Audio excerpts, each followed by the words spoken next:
நான் உங்கள்கிட்ட ஒரு கேள்வி கேட்கணும்னு நினச்சேன். இந்த முஸ்லீம் யூடியூபர்ஸு, அப்புறம் முஸ்லீம் பெண்கள் சினிமாக்களில் நடிக்கிறாங்க, அல்லது முஸ்லீம் பெண்கள் நாடகங்கள் நடிக்கிறாங்க, டிவி ஷோஸில் வர்றாங்க, அவங்களே தனிப்பட்ட முறையில் குறிப்பிட்டு நீங்கள் வந்து விமர்சனம் செய்கிறீங்க. ஆக்சுவலாக இப்போ என்னோட வீடியோ இந்த காஃபிர் ஃபத்வா டு முஸ்லீம் யூடியூபர்ஸ் ஒன்று போட்டிருக்கோம். அதில் பார்த்துட்டிங்கன்னா நான் தெளிவாக சொல்லியிருப்பேன். அது உங்களோட பயான்லேருந்து கேட்டுக்கிட்டு தான்.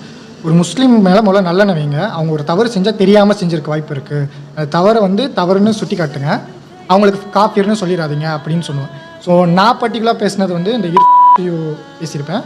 அப்புறம் வந்து இந்த 2 பேர் விஷயத்த பேசியிருப்போம்.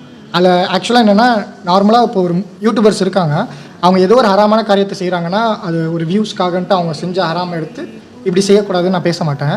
அவங்க இஸ்லாமே இப்படி தான் சொல்லுது, முஸ்லீம்னா இப்படி செய்யலாம், இப்படி வந்து இஸ்லாமியும் முஸ்லீமும் தவறாக ப்ரொஜெக்ட் பண்ணும்போது அதுக்கு பதில் சொல்ல வேண்டிய கடமைக்கு வரும். ஸோ அது அடிப்படையில் தான் அவர் வந்து இந்த இஸ்லாத்தை கிண்டல் பண்ணும்போது, இந்த மாதிரி எதை சாப்பிட்டாலும் ஆறாமன்றாங்க இப்படின்னு அந்த நகைச்சுவை பண்ணும்போது இப்படி பண்ணக்கூடாதுன்னு சொன்னதும், அந்த பெண்கள் என்ன சொன்னாங்கன்னா, முஸ்லீம் சமுதாயம் வந்து இஸ்லாமிய பெண்களை வந்து அடிமைப்படுத்தி தான் வச்சுருக்காங்க, இந்த சினிமாலலாம் நடிக்க முடியாதுன்ற லெவலில் அதை நாங்கள் கொஞ்சம் கொஞ்சம் மாற்றிட்டு வரோம் அப்படின்னு சொல்லும்போது, சினிமா துறை எப்படி பெண்களுக்கு கேடாக இருக்குது அப்படின்னு சொல்லி அதனால தான் இதை பேசணும். இல்லை, அதை கொஞ்சம் நீங்கள் ஆழமாக புரியணும்.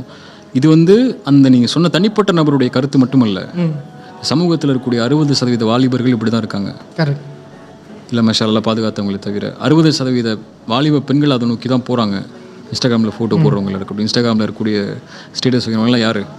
இப்போ அவ்வளோ பேருடைய அறிவுலையும் மார்க்கம் போய் சேரலைங்கிறதான் நம்ம பார்க்க வேண்டியது. நீங்கள் மார்க்கத்தை வெளிப்படுத்தி, மார்க்கம் சத்தமாக சொல்லப்பட்டு, மார்க்கத்துடைய கடமைகள் சத்தமாக சொல்லப்பட்டு, எல்லாருடைய வீடுகளையும் மார்க்கம் கொண்டு போய் சேர்க்கப்பட்டு, அழைப்பாளர்கள் தெருக்கு தெரு, ஊருக்கு ஊர், மார்க்கறிஞர்களும் தாய்களும் இறங்கி களமாடி தவறுகளை தடுக்கிறதுக்காகவும் நன்மையை ஏவுறதுக்காகவும் ஒரு புரட்சி செஞ்சு இதெல்லாம் நடந்துச்சுன்னா நம்ம இந்த மாதிரி மனிதர்களை அடையாளம் காட்டுறதுல அர்த்தம் இருக்குது. அது இல்லை மார்க்கம்னு சொல்கிறது. ஆனால் இங்கே எதுவுமே நடக்கலை. மார்க்க கல்வி எங்கே கொடுக்கப்படுது? மார்க்கத்தை நன்மையை ஏவி தீமை தடுக்கக்கூடிய பணி யார் செய்கிறா? இன்றைக்கி எங்கே அழைப்பு பணியில் வந்து வேகம் இருக்குது? எங்கே வந்து நன்மையை ஏவுறதுல வேகம் இருக்குது? கல்வியை கொடுக்குறதுல வேகம் இருக்குது? தெளிவை கொடுக்குறதுல வேகம் இருக்குது? எதுவுமே இல்லையே. அப்போ அப்படி தான் ஒரு ஜென்ரேஷன் இருக்கும். இப்போ மாற்றம்ங்கிறது அங்கே இல்லை, அவர்கள் மூலியமாக மாற்றம் இல்லை. பாத்தில் என்றைக்குமே மேலே தான் இருக்கும். அதை ஹக்கை கொண்டு போர்த்துறதுக்கு உள்ள வழிகளை ஒரு சமூகம் செய்யணும்ல. கண்டிப்பாக அதை செய்யணும். அதுதான் மெயின். நமக்கு தனிப்பட்ட முறையில் இந்த மாதிரி தவறுகளை செய்யக்கூடியவங்களை அழைத்து அவங்களுக்கு மார்க்கத்தை கண்ணியமான முறையில் சொல்லி கொடுத்தா ஏற்றுக்கொள்வாங்க.